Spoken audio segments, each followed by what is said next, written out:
So I'd like to ask you about the 47% that we heard something about this week.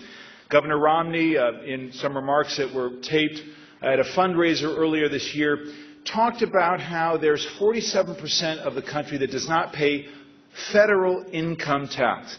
He said that they believe they are victims, who believe the government has a responsibility to care for them, who believe they are entitled to health care, to food, to housing, you name it.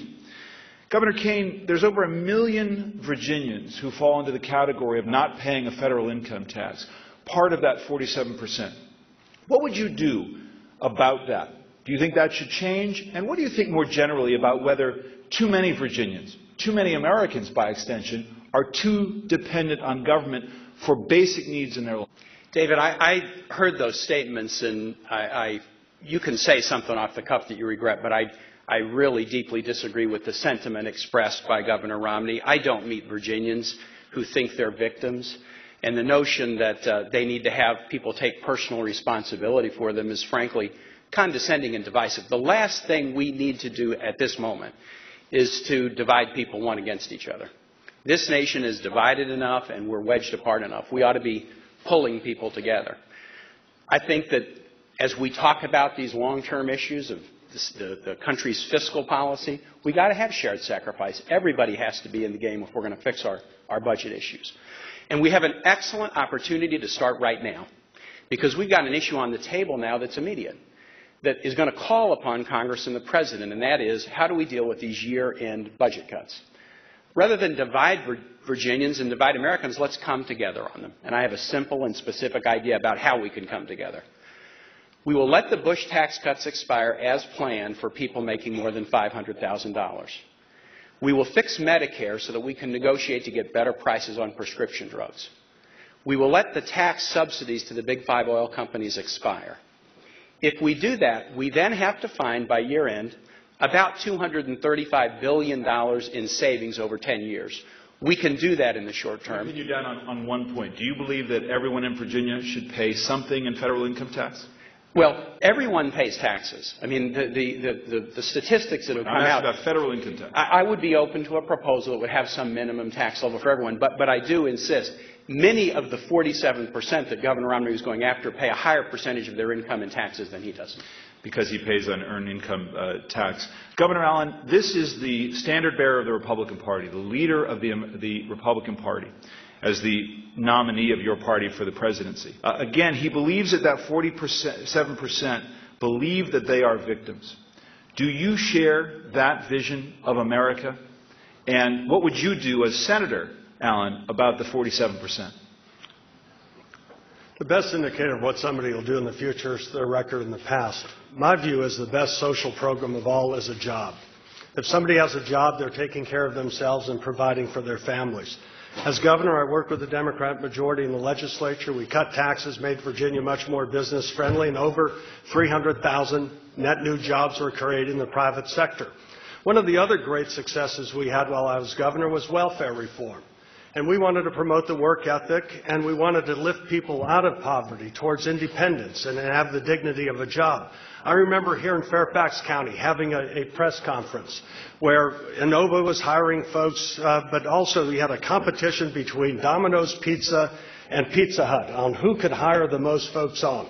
We had the press conference, and a reporter somewhat insulted a woman, and he said something to the effect that, well, what kind of job is this, making pizzas? Well, the owner of that franchise said, well, how do you think I started? I started delivering pizzas. Now I have several franchises. And then the mother stood up with her blue Domino's outfit on and said, I think it's good for my daughter to see her mother working. That's the dignity of work. It's a wonderful moment, and that's what we should be aspiring to, is make sure that everyone does have that opportunity to compete and succeed. I want to see people keep more of what they earn. We need to have the policies that don't increase taxes on people but decrease them. And Tim's got a different point of view, and that is one where he was trying to raise taxes on people earning as little as $17,000 a year. All right, we're going to get to rebuttal, Governor, in just a moment. I'm sorry, I want to get back respectfully to my question. It was very specific what the standard bearer of the Republican Party said. He said that 47% of Americans are too dependent on government. They see themselves as victims. I ask you pointedly, do you share that vision of America? And what specifically would you do to deal with that 47%? As I stated in the beginning, David, the best social program of all is a job.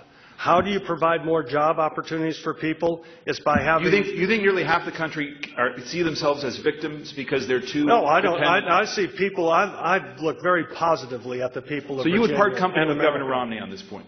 Excuse me? Would you disagree with Governor Romney on this point? I have my own point of view. And my point of view is the people of America still believe in the American dream. And our responsibility as leaders, as public servants, is to make sure that this is a country where everyone has that equal opportunity to compete and succeed and pursue their dreams. And so the way I look at it is, and I'll expand on it later in our debate, I suppose, but the point is I think that you look at the records. Who has created more opportunities? I mentioned welfare reform. Those were folks who were down and out and temporarily needed help. And we want to help folks who are able-minded, able-bodied.